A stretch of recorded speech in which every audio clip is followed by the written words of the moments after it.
Yeah, negative times.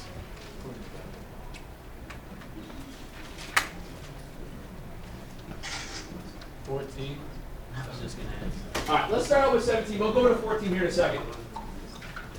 Couple things to take a look at when we're working on these things. If you remember yesterday, the trick that I gave you guys about when you had squared stuff and non-squared stuff and different trig functions. My trick to doing these things was to write all of your trig functions in terms of the one with the least degree. Right, Shane? So where you want to switch everything into a sine value. Cosine squared is the same as what in terms of sine? 1 minus sine squared. So what I do here is I write it out as 2 times the quantity, 1 minus sine squared, plus sine of x minus 1 is 0. And I get that. From that, I'm going to distribute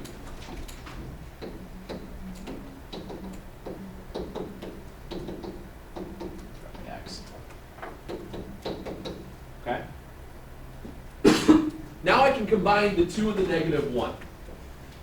When I combine the 2 and the negative 1, I get negative 2 sine squared of x plus sine of x plus 1 is 0.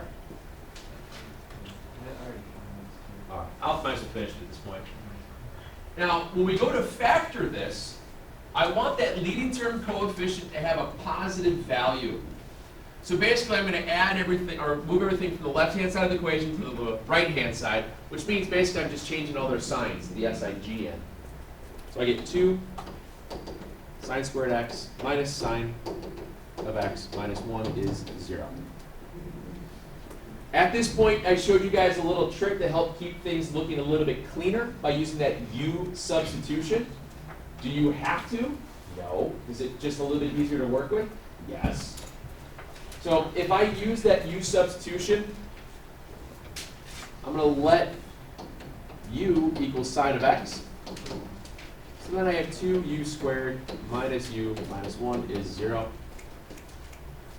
What times what is negative 2 that I add together to get negative 1?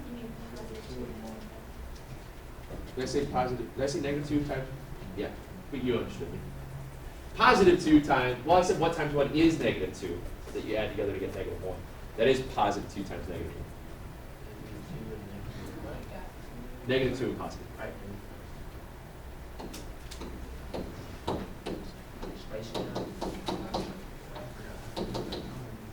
GCFs.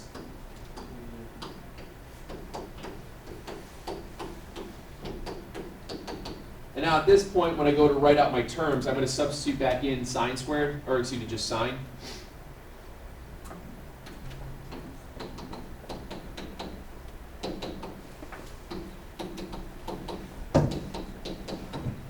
And I have those two values to solve for. I set them equal to 0. What?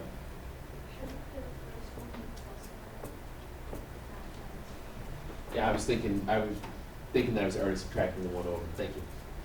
So now I get sine is going to be equal, what angle has a sine of negative 1/2? Well, got to go to my triangle. Which one am I in? 30 or 60 or 45s? 31, 2, 60. It's 2. I don't really. So sine would be at pi over 6, but I'm looking for it to be negative. So my reference angle is the pi over 6. But where is sine negative? Third and fourth quadrant. So the reference angle being pi over 6 in the third, and then in the fourth quadrant, it would be 7 pi over 6 and 11 pi over 6. This one, I think it said solve within 1 revolution, correct? I think all of these did at this point.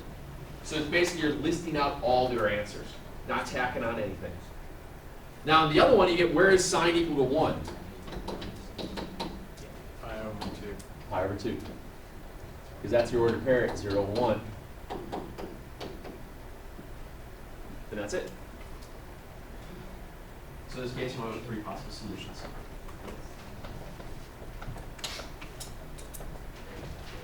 Okay. All heard you guys say 14, is that right? Yeah. Yeah. Oh, and Mr. Bird, Yes, sir. number 10, what's sign, inverse sign of negative now? Inverse sine of -1. What angle has a sine of -1? Look at your quadrantals.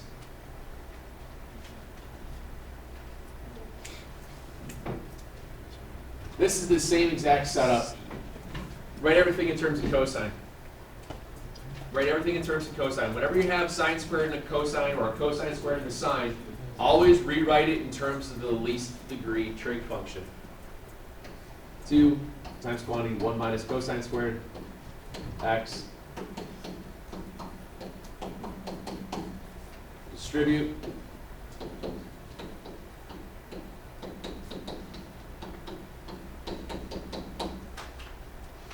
Combine like terms, I'm going to get plus a 3. Everybody agree on that? Then I have to change all of my signs. So I have 2 cosine squared x minus 5x minus 3, oops, cosine x. So what times what will get you -6, but if I add it together, I get -5. -1 and 6. Shouldn't that be Or, -6? other way around. I already flipped them. What I did here is I combined my 2 and the 1, I got +3, but I knew that I was going to have to change all of my signs eventually. I just shortcut it, that's all. Yeah, it'd be -6, +1. So you have 2 cosine squared x. I'll write it as u's, it's easier.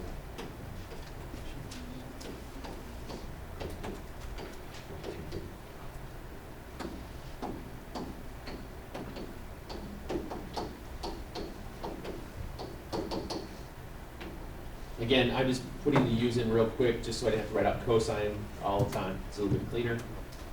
So it's 2 cosine of x plus 1 is 0, and cosine of x minus 3 is 0. So bless you. What angle has a cosine of -1/2? Again, we're in the 30-60.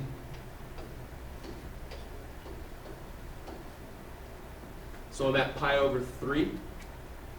Pi over 3 is my reference angle. Cosine is negative in the second and third quadrant. So that gives me 2 pi over 3, 4 pi over 3.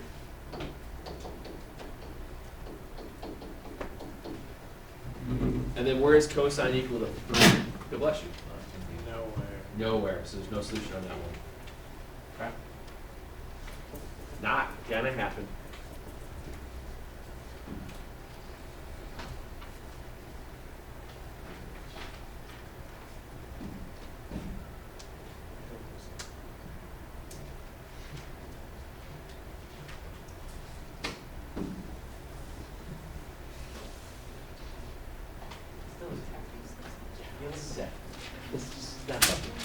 Okay, so it doesn't happen. Any others on that grouping at all? Are we okay on that? And, Which one? and,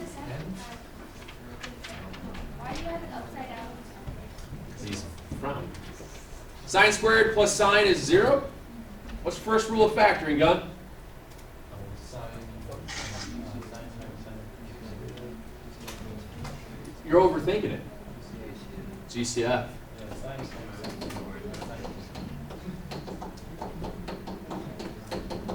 Where is sine equal to 0? Think your ordered pairs. Here's 0, 1. Excuse me, I always do that. 1, 0, 0, 1, -1, 0, 0, -1. Where is sine 0? No, not 0, 1. 1, 0. Remember cosine sine.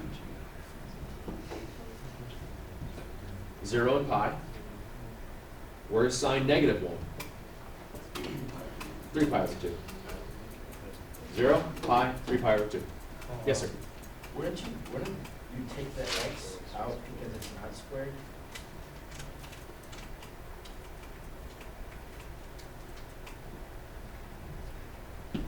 No. Yeah, the x is the unknown part of it. sine of something times sine of something is sine squared of something. Okay.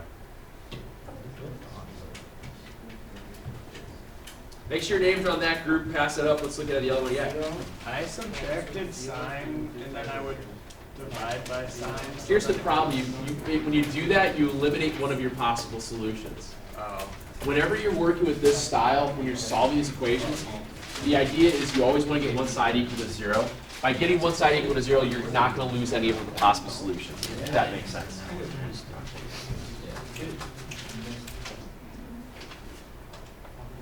Let's start with 7 and look through some of the inverse stuff here. What I want to do today is kind of reiterate how you set these things up and what do you do when you have an inverted inverse trig function as your trig operation. So starting with 7, it's really straightforward. You have 2 cosecant x plus 17 is 15 plus cosecant x. Does everybody agree that you have variables on both sides of the equation? The rule for variables on both sides of the equation was to always pick on the little guy. Which one are you going to move, a 2 cosecant or a cosecant? Good. Now if I'm going to move everything from the right-hand side over to the left, what am I going to do with the 15 as well? Okay, so subtract it. So I subtract the cosecant, subtract the 15, I get, excuse me, cosecant x plus 2 is 0. Subtract 2, very good.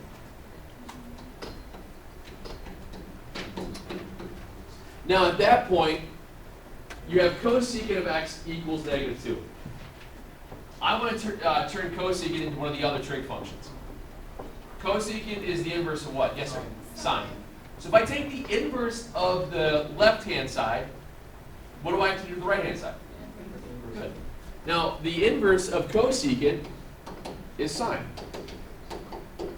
What's the inverse of negative 2? Negative half. Now you're at something that works out real easy. Which angle is going to give us a sine of the negative half? Thank you, sir. The 30, 60, 90 again? All right, so we get our reference angle. My reference angle is going to be at pi over 6. Do you agree? Yeah. Okay. Now, what quadrants are sine negative? It's going to be in the 3rd and the 4th. So third quadrant with reference angle of pi over 6 is? Very good. And 11 pi over 6. If you guys don't learn anything in this class, you will be really good at reference angles. Yes, sir? Don't you leave it as cosecant of negative 2 over 1? You can. Just flip sign? Absolutely. Absolutely. The only reason that I don't do that is because I like to write it out like that and flip it right in front of, right there at the last part. I always found that to be a little bit cleaner, so that way I don't forget it. That's all. You know, because it's very easy if you go through and you do the, like you're saying with a cosecant of negative 2, when you're building it off the triangle, you can sit there and say, okay, so that means it's going to be hypotenuse over opposite. By all means, if you want to do that, I've got no problem with it. I just think it's easier when I get to an equation to do the inverse, and it's just a little bit cleaner because it works the same way as what we've been working on. That's all. Take care. Can I help you? Why not? You have no questions. Not bad. Thanks for asking.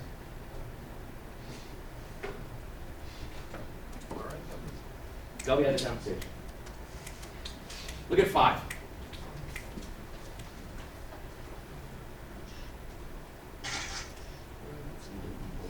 Five looks a little evil, doesn't it? What I want to do with number 5 is use that trick of that U substitution again. I want to use that trick of that U substitution. What I'm going to do is I'm going to let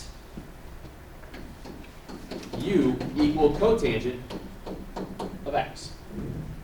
All right. By doing that, I get 2 u to the 4th minus u squared minus 15 is 0. Is that now a factorable trinomial? It is. Because it goes 4, 2, constant. Just like we had back in the day. So now, I don't remember what it was. It was cold out, probably. Still is cold, yes. What's 2 times negative 15? So what times what will give you negative 30, but you add it together, you get negative 1. Negative 6 and 5. Good. So when I break this in, I get 2u to the 4th minus 6u squared plus u squared minus 15. Sorry, yeah, I don't know what I was doing. Plus 5u squared minus 15. Again, I'm going to set this up with GCFs.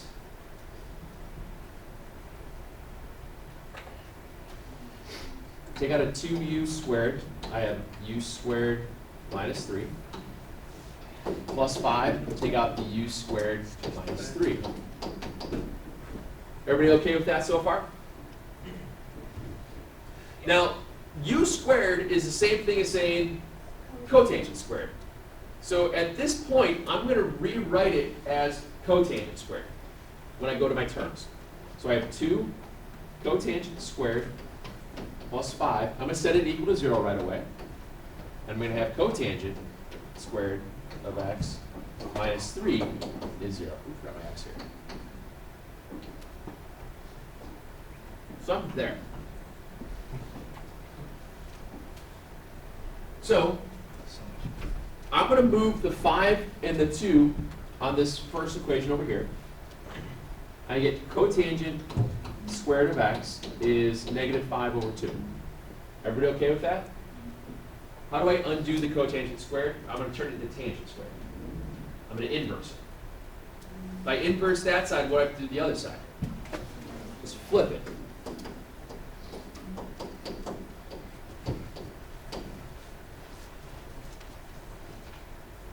Can I do this problem without a calculator? No. If it was something that it was on a calculator, I'd be okay. But since I won't have a calculator on Thursday, I'm not going to have to worry about doing this.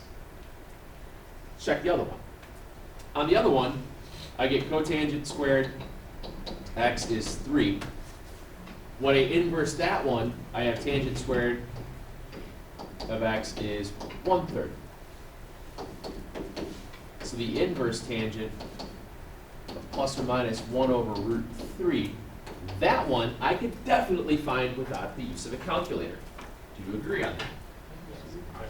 The reason I wanted to point this one out to you guys is that you may still have to do a factoring style problem, but on the test itself, both possible solution sets will always be on the triangle. It will be on one of your special triangles, or it will be on a quadrantal. It will be something you can solve for without the use of a calculator. Does that make sense? I wanted to show you this problem because I had to go over it 18 times third hour. All right? So I don't remember off the top of my head because I have not finished all of the ones here. But after the ones I give you tonight, if you get to a point where you know you can't get it on a triangle, just stop. Okay, just stop at that point, go to the next problem. All right. On this side here, I'd like you to do start at 3 and go through 12. I've done 2 of them already. So the 14.4b side, go 3 through 12. Give me a couple of minutes here. I'm going to get back to you guys some homework and those quizzes from yesterday. Then I will discuss with you guys everything that's on the test and go over that quiz with you, all right? On the test. You got graph, amplitude period, that kind of stuff. Simplify, verify, solve general, and solve within 1 revolution. I don't remember. That's about it. This first part of the graphing, amplitudes and periods and stuff like that, we took a really good quiz on that right before you guys went on break. You guys did really well on that. We'll revisit a little bit of that tomorrow. Simplify, verify. I can't think of any more problems to help you with that. You guys have a ton of them at your disposal now. Yes, both will. You've got solving the general solution, solving within one revolution. You have a ton of problems in front of you of how those work, whether or not there's factoring or anything else involved in it. It is extremely straightforward. Nothing scary about any of it. It's all non-calculator. Okay? When we set this stuff up, I want to say there's about 10, 11 questions total. You'll have plenty of time. So you guys know where we're at. We have to graph. What's up? We have to graph. Yeah? It's a big chapter, man. Yes, sir.